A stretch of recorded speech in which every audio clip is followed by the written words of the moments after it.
PM Modi ने आज से स्वामित्व योजना के तहत संपत्ति कार्ड वितरित करने की योजना शुरू की। इस योजना के तहत लगभग 1 लाख भू संपत्ति मालिक अपने मोबाइल फोन पर एसएमएस से प्राप्त होने वाले लिंक से संपत्ति कार्ड डाउनलोड कर सकेंगे। संबंधित राज्य सरकारें संपत्ति कार्ड का फिजिकल वितरण करेगी। फिलहाल जिनके कार्ड बन गए हैं उनमें उत्तर प्रदेश के 346 गांव, हरियाणा के 221 गांव, महाराष्ट्र के 100, उत्तराखंड के 50 और मध्य प्रदेश के 44 गांव शामिल हैं। देश की 60% आबादी ग्रामीण इलाकों में रहती है, लेकिन अधिकतर ग्रामीणों के पास अपने घरों के मालिकाना हक के कागजात नहीं है। अंग्रेजों के समय से गांव की खेतीहर जमीन का रिकॉर्ड तो रखा गया, लेकिन घरों पर ध्यान नहीं दिया गया। कई राज्यों में गांव के रिहायशी इलाकों का सर्वे और मैपिंग संपत्ति के सत्यापन के लिहाज से नहीं हुआ। नतीजा ये हुआ कि कई घरों के संपत्ति के कागजात मौजूद नहीं है। इसी कमी को दूर करने के लिए स्वामित्व योजना लाई गई। स्वामित्व योजना के तहत गांव की आवासीय भूमि की पैमाइश ड्रोन के जरिए होगी। ड्रोन से गांव की सीमा के भीतर आने वाली हर प्रॉपर्टी का एक डिजिटल नक्शा तैयार होगा। साथ ही हर रेवेन्यू ब्लॉक की सीमा भी तय होगी, यानी कौन सा घर कितने एरिया में है यह ड्रोन टेक्नोलॉजी से सटीकता से मापा जा सकेगा। गांव के हर घर का प्रॉपर्टी कार्ड राज्य सरकारें बनाएंगी। पीएम मोदी ने रविवार को स्वामित्व योजना के तहत संपत्ति कार्ड बांटे। करीब 1 लाख लोगों का प्रॉपर्टी कार्ड तैयार हो चुका है और डाउनलोड करने के लिए उपलब्ध है।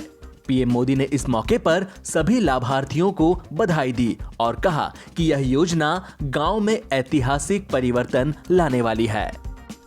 आज जिन 1 लाख लोगों को अपने घरों का स्वामित्व पत्र या प्रॉपर्टी कार्ड मिला है, जिन्होंने अपना कार्ड डाउनलोड किया है, ऐसे इन 1 लाख परिवारों को मैं आज बहुत बहुत बधाई देता हूं।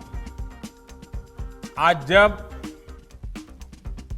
आप परिवार के साथ बैठोगे, शाम को जब खाना खाते होंगे, तो मुझे पता है कि पहले कभी इतनी खुशी नहीं हुई होगी जितनी आज आपको होगी। आप अपने बच्चों को गर्व से बता सकोगे कि देखिए, अब हम विश्वास से कह सकते हैं कि ये आपकी प्रॉपर्टी है, आपको ये विरासत में मिलेगी। हमारे पूर्वजों ने जो दिया था, कागज नहीं थे, आज कागज मिलने से हमारी ताकत बढ़ गई है। तो आज की शाम आपके लिए बहुत खुशियों की शाम है। नए नए सपने बुनने की शाम है। नए नए सपने के विषय में बच्चों को साथ लेकर के बातचीत करने का अवसर है। और इसलिए आज आपको जो अधिकार मिला है, मेरी बहुत बधाई है आपको। ये अधिकार एक प्रकार से कानूनी दस्तावेज है। आपका घर आप ही का ही है। आपके घर में आप ही रहेंगे। आपके घर का क्या उपयोग करना, इसका निर्णय अब आप ही करेंगे। न सरकार उसको कुछ दखल कर सकती है, न अड़ोस पड़ोस के लोग कर सकते हैं। ये योजना हमारे देश के गांवों में ऐतिहासिक परिवर्तन लाने वाली है और हम सभी इसके साक्षी बन रहे हैं। हाथरस कांड को लेकर सियासी उबाल और कई सवालों के बीच इस केस की जांच अब सीबीआई करेगी। केंद्रीय कार्मिक विभाग ने जांच को लेकर नोटिफिकेशन जारी कर दिया है। रविवार को सीबीआई की गाजियाबाद ब्रांच ने अपने यहां हाथरस की घटना के संबंध में एक मामला दर्ज किया है। सीबीआई ने चारों आरोपियों के खिलाफ हत्या और गैंगरेप की धाराओं में मुकदमा दर्ज किया है। लखनऊ स्थित जोनल कार्यालय की निगरानी में गाजियाबाद शाखा मामले की जांच करेगी। विपक्ष के हमलों के बीच सीएम योगी आदित्यनाथ ने डीजीपी हितेश चंद्र अवस्थी और अपर मुख्य सचिव गृह अविनाश कुमार अवस्थी को पीड़िता के परिवार से मिलने भेजा था। दोनों अफसरों की रिपोर्ट के आधार पर सीएम ने सीबीआई जांच कराने की सिफारिश भेजने के निर्देश दिए थे। विपक्षी नेताओं ने सवाल उठाए कि सीबीआई जांच की सिफारिश नहीं भेजी गई, अब नोटिफिकेशन जारी कर दिया गया है। आपको बता दें कि 19 साल की दलित नाबालिग लड़की के साथ 14 सितंबर को कथित तौर पर गैंगरेप और मारपीट हुई थी।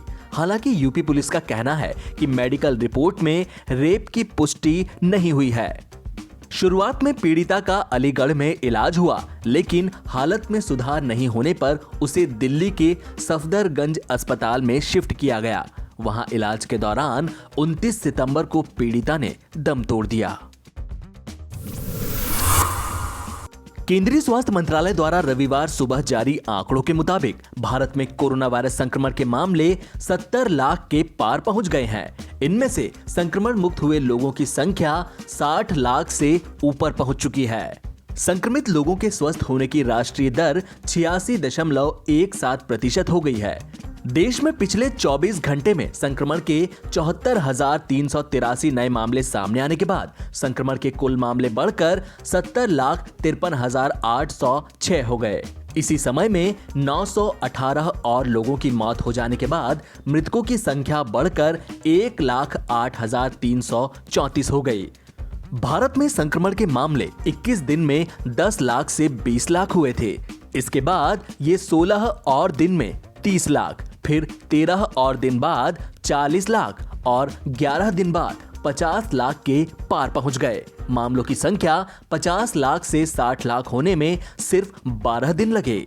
देश में कोरोना वायरस संक्रमण के मामले 110 दिन में 1 लाख के पार पहुंच गए थे, जबकि इसके बाद 59 दिन में मामले 10 लाख से ऊपर हो गए। भारत में लगातार तीसरे दिन इलाज करवा रहे लोगों की संख्या 9 लाख से नीचे रही। आंकड़ों के मुताबिक इस समय देश में 8,67,496 लोगों का इलाज चल रहा है, जो कि कुल मामलों का 12.30% है। कोरोना वायरस के कारण मृत्यु दर 1.54% है। मुंबई में सितंबर के मुकाबले अक्टूबर में कोरोना की स्थिति में सुधार दिखाई दे रहा है। अक्टूबर में जितने कोरोना के मरीज मिले उतने ही ठीक भी हुए। मुंबई में पिछले 9 दिनों में 19,906 केस सामने आए तो 19,751 कोरोना से ठीक भी हुए। अक्टूबर में रिकवरी रेट में 2% का सुधार हुआ तो डबलिंग रेट 1 दिन ज्यादा हुआ है। बीएमसी के अतिरिक्त आयुक्त सुरेश काकानी ने कहा कि स्थिति धीरे धीरे और बेहतर होगी। मुंबई में टेस्टिंग की संख्या काफी ज्यादा बढ़ाई गई है, जिससे कोरोना के मरीज बड़े पैमाने पर ट्रेस हो रहे हैं। सितंबर की तरह अक्टूबर में भी कोरोना के लगभग 2000 मरीज प्रतिदिन सामने आ रहे हैं, लेकिन राहत की बात यह है कि उससे ज्यादा प्रतिदिन ठीक भी हो रहे हैं। उसी का नतीजा है कि मुंबई में एक्टिव मरीजों की संख्या कम हुई है। 30 सितंबर को मुंबई में एक्टिव मरीजों की संख्या 26,540 थी, जो कि 9 सितंबर तक घटकर 23,046 हो गई। 30 सितंबर को मुंबई में एक्टिव मरीजों की संख्या 26,540 थी, जो कि 9 सितंबर तक घटकर 23,086 हो गई। यानी 9 दिनों में 3,454 एक्टिव मरीजों की संख्या में कमी आई है। 30 सितंबर को मुंबई में कोरोना का रिकवरी रेट 82% था, जो कि 9 अक्टूबर को सुधरकर 84% हो गया। 30 सितंबर को मुंबई में कोरोना का ग्रोथ रेट 1.05% था, जो कि 9 अक्टूबर को भी उतने ही पर बरकरार रहा।